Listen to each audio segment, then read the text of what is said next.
How's it going, guys? My name is Zach with the Movie Castle, and today we're going to be taking a look at an absolute all-time horror classic, and that is the original Child's Play from 1988, directed by Tom Holland, who would also go on to do Fright Night, and stars Catherine Hicks, the Pumpkin King himself, Chris Sarandon. We also have Alex Vincent as Andy, and as Charles Lee Ray himself, Brad Dourif. And I have to say, this is a really fun one. It introduced us to the character of Chucky, the idea of what if you took an absolute psychopath and stuffed him into the body of a little doll. It is so fun to see this guy running around being super maniacal. And obviously, the concept was good enough to spawn a bunch of sequels and even a TV series. Chucky is really cool. It's the best killer doll movie out there, to be honest. The killer doll is a trope that everybody knows about, but it's actually really rare to see it done right, and this is the best example of that. It was the late 1980s, slashers were still booming, but after A Nightmare on Elm Street, Freddy Krueger said, hey, slashers can be supernatural, and slashers can have a sense of humor, and Chucky would take advantage of that fully. Now, I will say the first Child's Play, especially the first half of it, is trying to be a little creepier than the rest of the series would be, but I actually really like that. I like when Child's Play is trying to be scary. And I think this movie has a good mix of a good creepy first half and then a second half that absolutely explodes into the Chucky insanity that this series would be known for. A really good movie. It is one of the best examples of horror comedy, of a killer doll movie, and one of the best slashers as well. If you're fans of any of those three subgenres and somehow you haven't seen the original, seriously, go check it out. This movie's a ton of fun, and this would be the spawning point of one of horror's best franchises. For real, solid recommendation, one of the best horror movies of all time. Check it out if you haven't. But what's the movie about?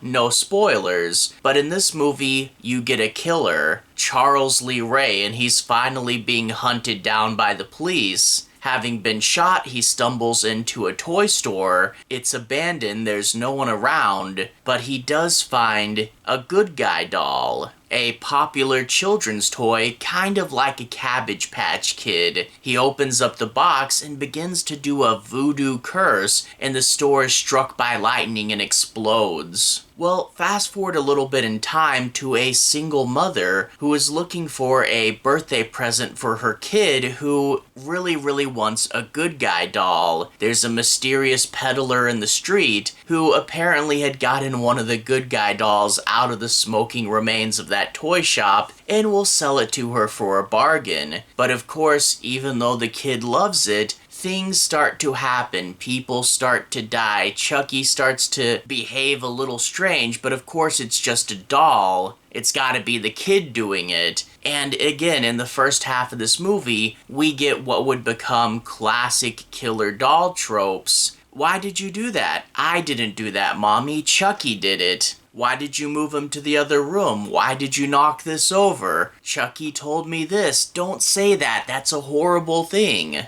And again, the first half of this movie does play it really low-key, but again, I like being creepy. And also, if we had jumped too far too fast, the movie really wouldn't have worked. So give it this first half, let it marinate, let the tension build. I really do like that. But there is also a few other things, a little bit of a deeper level, especially in the first half of this movie, where it does talk about consumerism and a child's relationship to his toys. We see the good guy dolls in a TV show. We see that he has a cereal for the good guy dolls. But then we start to see him literally dressing up like the good guy dolls, and the way he sits there and he talks to it himself. You know, it's not just talking about consumerism, it's not just talking about the Cabbage Patch Kid craze. I mean, that is there, and they do have a fair bit to say about, like, media obsession and stuff, but also the way that Andy is using Chucky as a friend. The kid's so small, the doll is almost as tall as him, and the way that he picks him up, hugging it, lugging it around, and he's literally dressed up exactly like it. The idea of making sort of a synthetic friend is kinda strange, and you do have to question, like, what aspects of this are unhealthy. And plus, if we want to talk about unsettling, boy, just the design of the good guy doll. I love the ironic name, you know, the idea of the show, I guess, is there's a bunch of these kids that go around and try to help people. But putting a bad guy in a doll marked good guy is just really good base irony. But the way that he has like an uncanny valley face and the bright colors, it looks like it's designed to be friendly, but at the same time, you can detect that malice in it just sitting there. Chucky looks real, like a real toy, but he does look off, kind of in the same way a clown would.